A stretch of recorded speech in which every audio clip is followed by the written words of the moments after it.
Hi అండి, welcome back to our channel. నేనైతే ఈరోజు చిర్రాకుతో ఫ్రై చేసుకుంటున్నాను. ఈ చిర్రాకుని 1 వీక్ నుంచి ఈ ఫ్రిడ్జ్లో స్టోర్ చేస్తున్నానండి. 1 వీక్ అయింది దీన్ని తీసుకొని. ఏంటి 1 వీక్ అంటారేమో, అవునండి 1 వీకే. 1 వీక్ నుంచి కూడా ఫ్రెష్గానే ఉంది.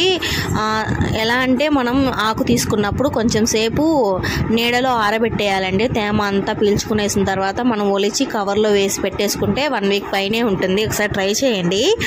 అయితే ఆ రోజు నేను మా వీధిలోకి అమ్మే ఆవిడ వస్తే 2 కట్టలు తీసుకున్నాను. తీసుకొని ఒక కట్ట అయితే ఆకు చిర్రాకు పప్పు చేసుకున్నాను, ఒక కట్ట అలాగే ఒలిచి పెట్టుకున్నాను అనమాట. నెక్స్ట్ 2 డేస్ తర్వాత చేసుకుందామని. మరలా ఆ రోజు ఈవినింగ్ మా ఆయన వాళ్ళ ఫ్రెండ్ ఇలా చిర్రాకు ఇచ్చాడని తీసుకొచ్చాడు మళ్ళీ ఒక కట్ట. సరే ఇంకా ఆ 2 కట్టలు ఒలిచి పెట్టేసుకున్నాను. కొంచెమే ఆకు పప్పు వేసి చేసుకుంటున్నానండి, అందువే అవ్వలేదు. ఈరోజు ఎలాగైనా దీన్ని ఫినిష్ చేసేయాలని అనుకున్నాను. ఇంకా పాడైపోతుంది, వేస్ట్గా ఎందుకు పాడేయమని ఫ్రై అయితే చేసేసుకున్నాను. ఫ్రై మనం ఎంత ఒక 2-3 కట్టలు వేసినా సరే 2కో 3కో వస్తుంది అంతే.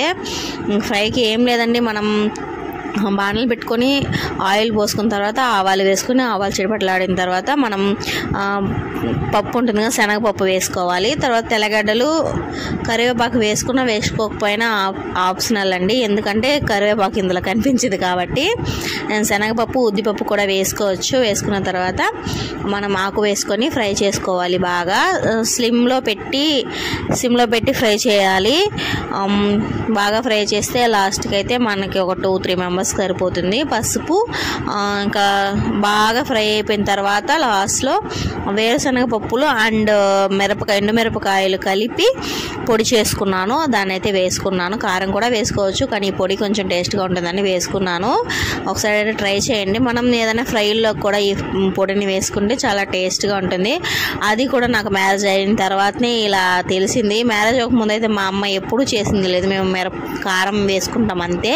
ఇలా వేరుశనగ పళ్ళు మాత్రం అది మునగాకు తాలింపులో వేస్తుంది మా అమ్మ, అంతే నాకు తెలుసు. ఇంక దేంట్లో